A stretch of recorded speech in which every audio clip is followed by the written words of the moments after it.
Liberty Tamil நேயர்களுக்கு வணக்கம். இன்றைய நேர்காணலில் நாம் சந்திக்க இருப்பவர் விடுதலை சிறுத்தைகள் கட்சியின் மாநில துணை பொதுச் செயலாளரும் நாகை சட்டமன்ற உறுப்பினருமான திரு ஆலூர் ஷானவாஸ் அவர்கள். வணக்கம். வணக்கம்.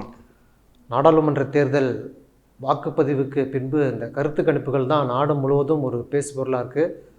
ராகுல் காந்தி அவர்கள் இது கருத்து கணிப்பு மாதிரி தெரியல, மோடியுடைய மீடியாக்களின் கருத்து திணிப்பு மாதிரி சொல்கிறாரு. அதுக்கு எடுத்துக்காட்டாக தான் அந்த ஜி நியூஸ் ஒரு கருத்து கணிப்பு எடுத்திருக்கிறாங்க. ஹரியானாவில் 10 தொகுதிகள் தான் இருக்குது, ஆனால் 19 தொகுதிகள் வெற்றி பெறும்னு பாஜக கிடைக்கும்னு சொல்கிறாங்க. காஷ்மீரில் 4 தொகுதி கிடைக்கும்னு சொல்கிறாங்க. இது போன்ற குளறுபடிகள்லாம் இருக்கு இல்லையா? இந்த கருத்து கணிப்பு எக்ஸிட் போல் பற்றி நீங்கள் என்ன நினைக்கிறீங்க? ராகுல் ரொம்ப தெளிவாக சொல்லிட்டாரு, நீங்களும் இப்போ சொல்லிட்டீங்க. நம்ம ஹரியானாவில் 10 தொகுதி தான் இருக்குது, ஆனால் 16 முதல் 19 தொகுதிகளை பாஜக கைப்பற்றும். மீதி இடத்த எங்கேருந்து எடுப்பாங்க? பக்கத்தில் இருந்து எடுப்பாங்களா? பக்கத்து நாட்டில் இருந்து எடுப்பாங்களா? அதேமாதிரி ஹிமாச்சலில் 4 தொகுதி தான் இருக்குது, ஆனால் 6 முதல் 9 தொகுதிகளை கைப்பற்றும். தமிழ்நாட்டில் பிஜேபி எங்கே இருக்குங்கிறதே தெரியல, ஆனால் தமிழ்நாட்டில் அதிமுகவையும் தாண்டி பிஜேபி பெர்ஃபார்ம் பண்ணுமா? இது மாதிரியான கூத்துகள்லாம் வேறு எங்கேயும் நம்ம பார்க்க முடியாது. அந்த அளவுக்கு தன்னிலை மறந்து மீடியாக்கள் மோடி சொல்வதை, பாஜக சொல்வதை, அமித்ஷா சொல்வதை அப்படியே சொல்கின்றன. அவங்க அதுக்கு தான் சேனல் நடத்திட்டு இருக்காங்க. சரி, இதுக்கு முன்னால் நடந்த பல்வேறு இஷ்யூவில் என்ன நிலைப்பாடு எடுத்தது இந்த ஊடகங்கள்லாம்? தேர்தல் பத்திர முறைகேடை இந்த ஊடகங்கள் என்னைக்காவது கேள்வி எழுப்பி அம்பலப்படுத்தியிருக்காங்களா? ரஃபேல் ஊழலை என்னைக்காவது கேள்வி கேட்டு அம்பலப்படுத்தியிருக்காங்களா? மணிப்பூருக்கு ஏன் பிரதமர் போகலன்னு கேள்வி கேட்டு அம்பலப்படுத்தியிருக்காங்களா? பாஜக செய்த ஏதாவது ஒரு தகிடு தத்தத்தை என்றைக்காவது கேள்வி கேட்டு இந்த ஊடகங்கள் எக்ஸ்போஸ் பண்ணியிருக்கா? குறைஞ்சபட்ச கேள்வியாவது கேட்டிருக்கா? கிடையாது. அப்போ பாஜகவை எக்ஸ்போஸ் பண்ணாத இந்த ஊடகங்கள் தேர்தல் ஆணையத்தை வச்சுக்கிட்டு எவ்வளோ தூரம் இந்த பிஜேபி வேலை செஞ்சுக்கிட்டு இருக்குங்கிறது உச்சநீதிமன்றத்தாலே இன்றைக்கி கண்டிக்கப்பட்டிருக்குது. அதை வெளிப்படுத்தாத ஊடகங்கள், அதை கேள்வி எழுப்பாத ஊடகங்கள், இதில் ராகுல் தான் ஆட்சிக்கு வருவார், இந்தியா கூட்டணி தான் ஆட்சிக்கு வரும், இந்தியா கூட்டணிக்கு சாதகமானதால தான் வீசுது அப்படின்னு எப்படி சொல்லுவாங்க? அப்போ இந்த கருத்து கணிப்பு என்பது இப்படித்தான் வரும். எனக்கு என்ன வியப்புன்னா, மோடி 400 சீட்டு ஜெயிப்போன்னு சொல்லிட்டு இருக்காரு, அமித்ஷா 400 சீட்டு ஜெயிப்போன்னு சொல்லிட்டு இருக்காரு. 400 சீட்டுன்னு அவங்க சொல்லும்போது இவங்க ஏன் 350 360ன்னு சொல்லிட்டு இருக்காங்கிறது தான் எனக்கு மிகப்பெரிய வியப்பாக இருக்குது. மோடி சொன்னது அப்படியே தானே சொல்லுவாங்க. ஒரு அச்சு பிசகாமல், வார்த்தை பிசகாமல் பேசக்கூடிய ஊடகங்கள் தானே இந்த ஊடகங்கள். நேர்மையான ஊடகங்களா? உள்ளதை உள்ளபடி சொல்லக்கூடிய ஊடகங்களா? கிடையாது. தங்களுடைய உள்ளத்தில் உள்ளதை சொல்லக்கூடிய ஊடகங்கள். அவங்க உள்ளத்தில் என்ன இருக்குது? மோடி ஆட்சிக்கு வரணும், மீண்டும் ஆட்சிக்கு வரணும், 3வது முறையாக பிரதமராகணும், பிஜேபி கையில் அதிகாரம் இருக்கணும், கார்ப்பரேட்டுகளுக்கு சாதகமான சூழல் எப்போதுமே இருக்கணும் அப்படின்னு நினைக்கக்கூடியவர்கள். கார்ப்பரேட்டுகளால் நடத்தப்படக்கூடிய ஊடகங்கள். அந்த ஊடகங்கள் எப்படி கார்ப்பரேட்டுகளை எக்ஸ்போஸ் பண்ணுற, அதானி அம்பானி எக்ஸ்போஸ் பண்ணுற, மக்களின் பக்கம் நின்று பேசுகிற ராகுல் காந்தியை தூக்கி பிடிப்பாங்க? அதனால இந்த ஊடகங்கள் இப்படித்தான் சொல்லும். இவங்க யார்கிட்ட போய் எடுத்தாங்க கருத்து கணிப்பு? மக்கள் அங்கே என்ன மனநிலையில் இருக்காங்கங்கிறது இந்த ஊடகங்களுக்கு தெரியுமா? தெரியும், கண்டிப்பாக தெரியும். ஏன்னா நம்ம பிரச்சாரங்களில் பார்த்தோம். பாஜக தான் மீண்டும் வெல்லும்னா இந்தியாவில் ஏற்கனவே பாஜகவோடு அணி சேர்ந்த கட்சிகள் என்ன செஞ்சுருப்பாங்க? இந்த ஊடகங்களுக்கு தெரிவதற்கு முன்னால் அரசியல் கட்சி நடத்துகிறவனுக்கு நல்லா தெரியும்ல என்ன ட்ரெண்டு, மக்கள் மனநிலை என்ன, பிஜேபிக்கு சாதகமான அலை தான் வீசுது, நம்ம எப்போவுமே மோடி பக்கம் இருந்துக்குவோம், நம்மளை பாதுகாத்துப்போன்னு சொல்லி தானே ஒடிஷாவில் நவீன் பட்நாயக் அந்த முடிவு எடுத்திருப்பாரு.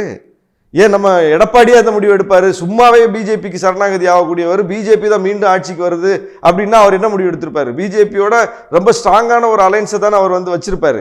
எத்தனை கட்சிகள் பிஜேபியோட இருந்து வெளியேறிட்டாங்க இந்தியா முழுவதும். அப்போ கூட்டணியே அவங்களுக்கு அமையலையே. சொல்லும்படியான ஒரு கூட்டணியை சொல்லுங்க. உத்தவ் தாக்கரே ஏன் வெளியே போறாரு? எந்த ஒரு கட்சி அவங்களோட இன்னைக்கு வலுவா இருக்கு? ஒரு கட்சி கூட வலுவான கட்சி அவர்களோட அணியில் இல்லை. அப்போ இப்படித்தான் நம்ம அவங்களுடைய கூட்டணியினுடைய போக்கை பார்க்குறோம். அப்போ கூட இருந்தவர்களுக்கே தெரியுது மீண்டும் இந்த ஆட்சி வரப்போறதில்லை, நாம் இவங்களோட சேர்ந்துக்கிட்டு நம்மையும் பலி கொடுக்க வேண்டிய அவசியம் இல்லை, நம்ம கலண்டுப்போன்னு சொல்லி நிறைய கட்சிகள், அவர்களோட அணியில் இருந்த கட்சிகள் கலந்து கொண்டார்கள். இது ஒரு சிம்டம். அடுத்தது கூட்டம். ஒரு பரப்புரையிலே தெரிஞ்சிடும் இவங்களுக்கு மக்கள்கிட்ட வரவேற்பு இருக்கா இல்லையா, மக்கள் இவங்களை விரும்புகிறாங்களா இல்லையா. அப்போ 2014 மோடியை முன்னிறுத்தி அவங்க ஒரு அலையை கொண்டு வரும்போது அந்த ரெஸ்பான்ஸ் வட மாநிலங்களில் இருந்துச்சு, பார்த்தோம். இந்த முறை அப்படி ஒன்று இல்லை. மோடியினுடைய கூட்டங்கள்லேயே கூட்டம் சேர முடியாமல் ஒரு 50 விழுக்காடு கூட்டத்தை சேர்க்கறதுக்கு பிஜேபி பட்ட பாடு நமக்கு நல்லா தெரிஞ்சுது. அமித்ஷாவுடைய ரோட் ஷோ மிகப்பெரிய ஃபெயிலியர். தமிழ்நாட்டில் மட்டும் இல்லை, நட்டாவுடைய கூட்டம் ஆள் இல்லை. இதெல்லாம் தமிழ்நாட்டில் நம்ம பார்த்த காட்சிகள். அப்போ தமிழ்நாட்டில் அவங்களுக்கு இப்படி தாங்கிறது தெரியும். வட மாநிலங்களில் இந்த காட்சியை பார்த்தோம். டெல்லியிலேயே பார்த்தோம், தலைநகர் டெல்லியிலேயே பார்த்தோம் இந்த காட்சியெல்லாம். நட்டாவுடைய கூட்டத்துக்கு ஆள் வரல, அமித்ஷாவுடைய கூட்டத்துக்கு ஆள் வரல, மோடி கூட்டமே 50% கூட்டம் வந்தாலே மிகப்பெரிய விஷயம் என்கிற அளவுக்கு தான் இப்போ கடந்த வாரம் வரைக்கும் நிலைமை, 3 நாள் முன்னாடி வரைக்கும் நிலைமை. அது மாதிரி வந்து பரப்புரையில் வளர்ச்சியை முன்னிறுத்தி ராகுல் பேசினார், நாட்டு நலனை முன்னிறுத்தி பேசினார், பிரியங்கா அப்படித்தான் பேசினாங்க, அகிலேஷ் அப்படித்தான் பேசினார், கெஜ்ரிவால் அப்படித்தான் பேசினார், தேஜஸ்வி அப்படித்தான் பேசினார். வடமாநிலம் முழுக்க இப்படிப்பட்ட பெரிய பெரிய தலைவர்கள் களத்தில் நின்றுருக்காங்க. அலைமோதிய கூட்டத்தை பார்த்தோம். அப்போ பிரச்சாரத்தினுடைய நெடியிலேயே தெரிஞ்சது மோடி இன்னொரு பக்கம் முட்டு சந்தில் போய் மாட்டிக்கிட்ட மாதிரி பேசிக்கிட்டு இருந்தார். ஏதாவது அவர்கிட்ட வந்து ஒரு பாசிட்டிவான நேர்மறையான ஒரு கருத்துக்கள் வெளிப்பட்டுதா? முழுக்க முழுக்க முஸ்லீம்களை வந்து தனிமைப்படுத்தக்கூடிய வகையில் வெறுப்பு அரசியல் பேசிக்கிட்டு இருந்தார். அப்போ அவருக்கே கான்ஃபிடென்ட் இல்லை. ஒரு உறுதியான நிலைப்பாடு உள்ளவர் அப்படி பேச மாட்டார்ல. நாம தான் வரப்போகிறோம், 400 சீட்டு ஜெயிக்க போகிறோம்னு நம்பக்கூடிய ஒருத்தர் வந்து ஏன் அப்படி பேச வேண்டிய தேவையே ஏற்படாதில்ல? அப்போ அப்படி பேச வேண்டிய தேவை ஏன் ஏற்பட்டது? ஏன்னா அவற்றை எதுவுமே ஒரு ஒரு சொல்லும்படியான முழக்கம் இல்லை. 2014 குஜராத் மாடல், மோடி பிரதமராக போகிறார், அவர் குஜராத் மாடலில் நாடு முழுவதும் கொண்டு வருவார் அப்படின்னு சொல்லி ஒரு வளர்ச்சி நாயகனாக முன்னிறுத்தி கொண்டு வந்தாங்க. பிரச்சாரத்தை ரொம்ப வெற்றிகரமாக பண்ணாங்க. வட மாநிலங்களில் அது எடுபட்டுது. 19 புல்வாமா அட்டாக், நாட்டுக்கே ஆபத்து. அப்போ ஒரு வலிமையான பிரதமர் மோடி அந்த இடத்துல இருந்தால் தான் இது மாதிரியான விஷயங்கள் எல்லாம் கட்டுப்படுத்த முடியும், தேசபக்தியை வந்து நம்ம வெளிப்படுத்துவதற்கு இதுதான் தரணும் அப்படின்னு சொல்லி அந்த ஓட்டை ஒருங்கிணைக்கிற முழக்கத்தை மிக வெற்றிகரமாக முன் வச்சு வட மாநிலங்களில் அதே மாதிரி ஓட்டை வாங்கினாங்க. இந்த முறை என்ன முழக்கத்தை முன் வச்சாங்க? மோடியினுடைய பிரச்சாரத்தில் வெளிப்பட்ட ஒரு உருப்படியான முழக்கம் என்ன? ஒன்றுமே கிடையாது. உச்சநீதிமன்றத்தால் கண்டிக்கப்படக்கூடிய அளவுக்கு தான் அவங்களுடைய பிரச்சாரம் இருந்துச்சு. தேர்தலானே வேடிக்கை பார்க்குது. உச்சநீதிமன்றம் கண்டிச்சுதா இல்லையா? கல்கத்தா உயர்நீதிமன்றம் கண்டிச்சுதா இல்லையா? அப்போ நீதிமன்றங்களால் கண்டிக்கப்படக்கூடிய அளவுக்கு பிரச்சாரம் இருந்தது. எங்க பிரச்சாரத்தை அப்படி எந்த நீதிமன்றமும் கண்டிக்கல. ஏன் இப்படி பண்ணீங்கன்னு கேட்கல. அப்போ ஃபேக் நியூஸை பரப்புறது, இப்போ பிரச்சாரத்தில் வந்து வெறுப்பரசியலை விதைத்தது, இதெல்லாம் பிஜேபி செஞ்ச வேலை. ஏன் இந்த நிலைமைக்கு அவங்க போனாங்கன்னா, மக்கள்கிட்ட வரவேற்பு இல்லை. போன முறை மாதிரி 2 முறை ஆட்சியை பிடிப்பதற்கு கையாண்ட உத்திகளை வந்து இந்த முறை கைப்பற்ற முடியலை, அதை கையாள முடியலை அப்படிங்கிறது தெரிஞ்சதுனால தான் அவங்களுக்கே அது புரிஞ்சிச்சு. முதல்ல 400 சொன்னவங்க இடையில அந்த முழக்கத்தை விட்டுட்டாங்க. இன்னைக்கு அதை வந்து மீடியாக்கள் தூக்கிட்டு வந்திருக்காங்க. பின்னணி என்னன்னு நீங்க பாக்குறீங்க? அதாவது சிலர் சொல்றாங்க இது வந்து ஒரு உளவியல் ரீதியாக இந்திய கூட்டணியினர் வந்து அந்த வாக்குச்சாவடியில் வந்து எப்படி நம்ம தோற்றுருவோம், கருத்து கணிப்பே எதிராக இருக்குன்னு தான். ஸோ அதனால தான் அந்த கருத்து கணிப்புன்னு சொல்கிறாங்க இல்லையா? பிரசாந்த் பூஷன் கூட சொல்லியிருந்தாரு, பூத் ஏஜென்ட்டுகள் ரொம்ப எச்சரிக்கையாக இருக்கணும் வாக்கு எண்ணிக்கையின் போதுன்னு சொல்லியிருந்தாரு. இது வந்து இந்திய அலையன்ஸ் சார்பாக தேர்தல் ஆணையத்தில் பல்வேறு கோரிக்கைகள் வைக்கப்பட்டிருக்கு, மனுக்கள் வைக்கப்பட்டிருக்கு. தேர்தல் ஆணையத்தில் அந்த ஒப்புகை சீட்டை வந்து எண்ணி வெளியிடணும் அப்படின்னு சொன்னாங்க. முழுவதுமாக எண்ணணும், முதலில் தபால் ஓட்டுகளை முழுவதுமாக எண்ணி அதை வெளியிட்டுட்டு அதுக்கப்புறம் விவிபேட அந்த ஏவிஎம் மிஷினுடைய வாக்குப்பதிவு அதை எண்ணணும்னு சொல்லி பல்வேறு கோரிக்கைகள் வைக்கிறாங்க இல்லையா? இதெல்லாம் எப்படி பார்க்குறீங்க? இல்லை, அதாவது பிஜேபி எதை செஞ்சாலும் சும்மா போகிற போக்கில் செய்யாது. அவங்க ரொம்ப வந்து திட்டமிட்டு ஒவ்வொன்றையும் செய்யக்கூடிய ஒரு கட்சி. அவங்கள வழிநடத்தக்கூடிய இயக்கம் ஒரு வலிமையான இயக்கம் ஆர்எஸ்எஸ். அவங்களுடைய ஆட்கள் எல்லா மட்டத்திலையும் நிரம்பி கிடக்கிறாங்க. நம்மளை மாதிரி கையறு நிலையில் இருக்கக்கூடிய ஒரு கட்சி அல்ல பிஜேபி. அவங்களுக்கு வந்து ஃபினான்ஸ் பண்ணுறதுக்கு மிகப்பெரிய கார்ப்பரேட்டுகள் இருக்காங்க. அவங்களுக்கு வந்து நீதி பரிபாலன அமைப்புகளில் இருந்து அவங்களுக்கு சாதகமான தீர்ப்புகளை பெறுவதற்கு கூட லாபி இருக்குது. அதுபோல் ஊடகங்களில் மிகப்பெரிய அளவுக்கு அவங்களுக்கு ஆள் இருக்குது. எல்லா மட்டத்திலையும் ஆள் இருக்குது. ஐஏஎஸ் அதிகாரிகள், ஐபிஎஸ் அதிகாரிகள், அவங்களுக்காக வேலை செய்வதற்கு எல்லா மட்டத்திலும் ஆட்கள் இருக்கிறார்கள். இப்படிப்பட்ட ஒரு வலிமையான கட்சி போகிற போக்கில் எதையும் செய்யாது.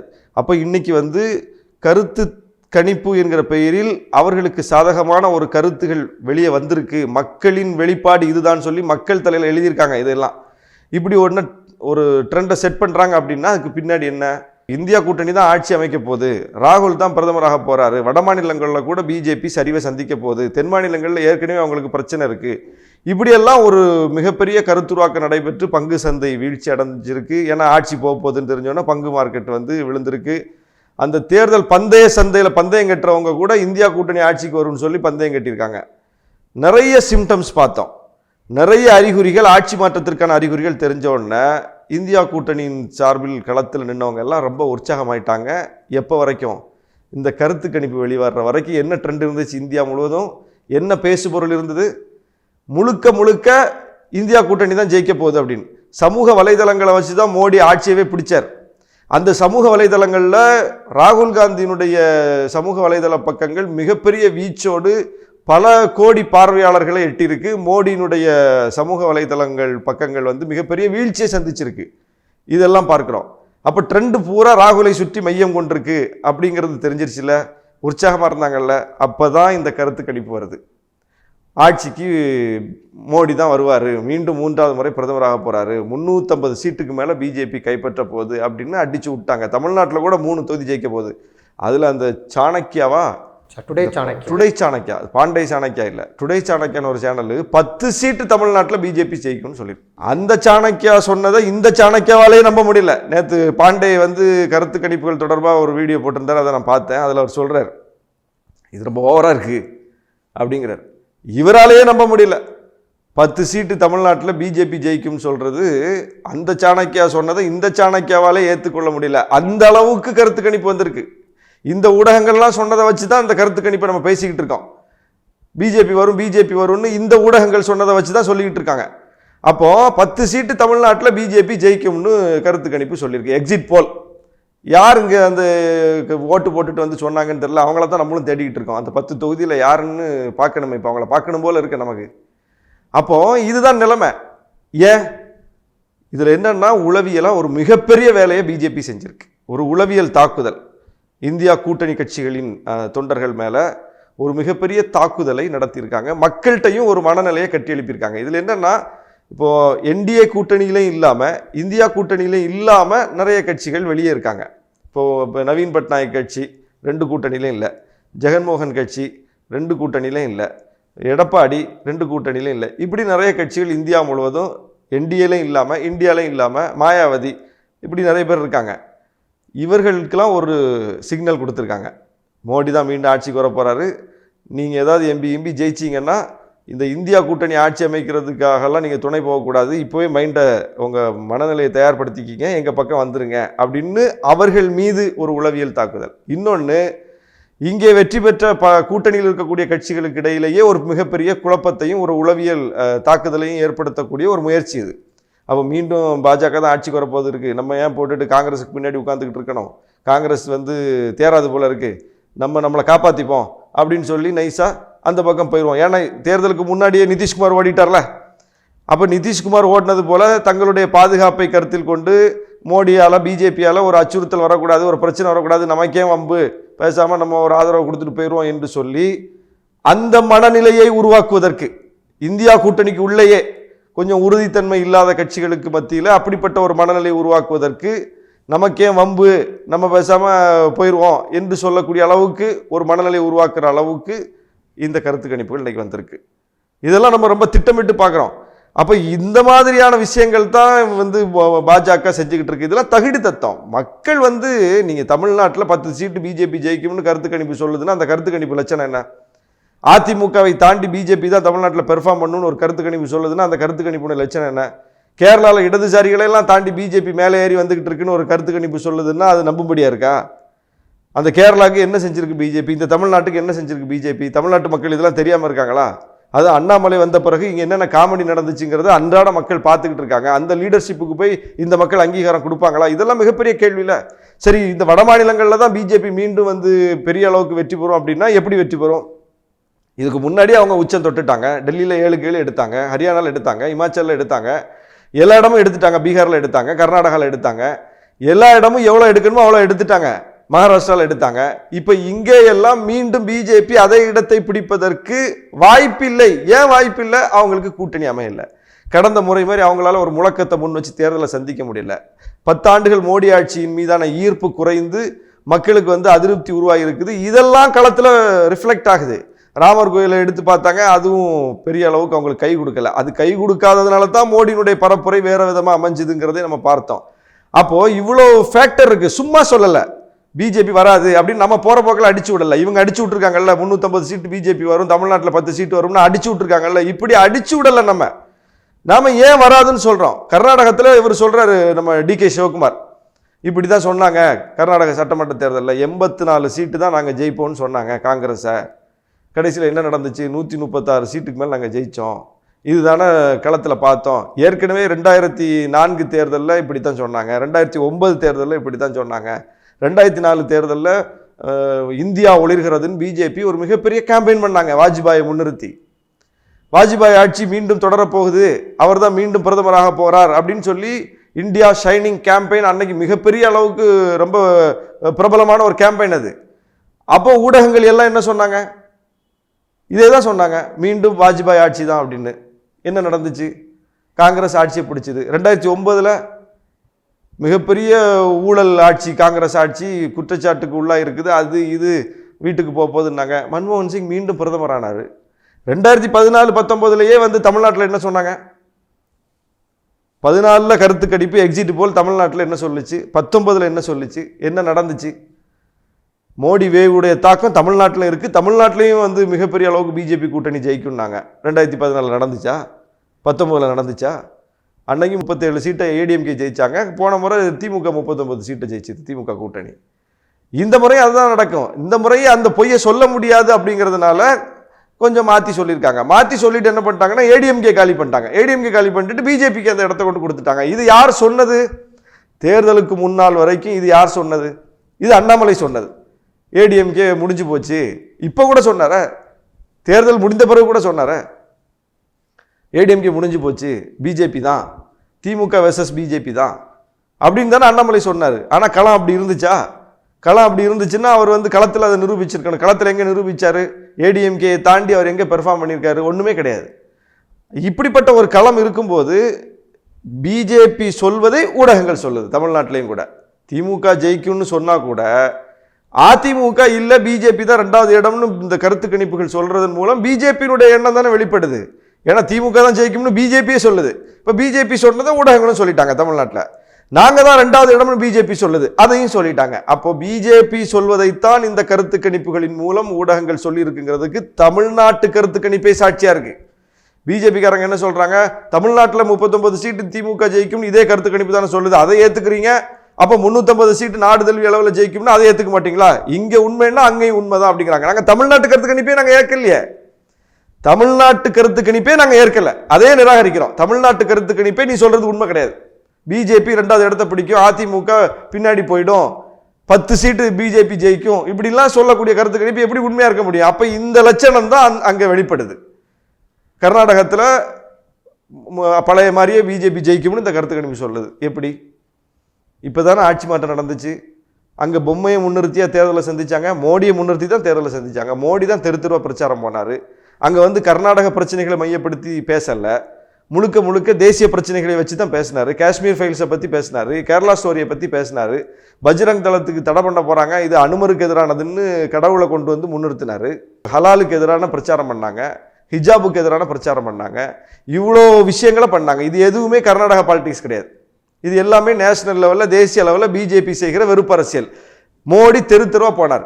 அப்போ அங்கே மாநில முகத்தை வைத்து தேர்தலை சந்திக்கல, மோடியை வச்சு தான் தேர்தலை சந்திச்சாங்க. மாநில பிரச்சனையை வச்சு தேர்தலை சந்திக்கல, இவ்வளோ பாஜகவுடைய அஜெண்டாவில் இருக்கக்கூடிய அந்த முஸ்லீம் வெறுப்பு அரசியலை வச்சு தான் தேர்தலை சந்திச்சாங்க. என்ன நடந்துச்சு? இப்போ என்ன நடந்துச்சு? கர்நாடகாவில் மக்கள் விரட்டி விட்டாங்களா இல்லையா? விரட்டி விட்ட பிறகு இந்த ஆட்சி அமைந்து எவ்வளோ பெரிய திட்டங்களை கொண்டு வந்திருக்காங்க. மகளிர் உரிமை தொகை சொன்னபடி கொடுத்தார். அதன் மூலம் கோடிக்கணக்கான பெண்கள் அங்கே பயன்பெற்றுக்கிட்டு இருக்காங்க. இப்போ அந்த ஓட்டெல்லாம் போய் பிஜேபி போட போகிறாங்களா? பிஜேபி 10 பைசா கொடுத்துருக்குமா அந்த மக்களுக்கு? ஒரு நல்ல திட்டம் கொடுத்துருக்குமா கர்நாடகத்துக்கு?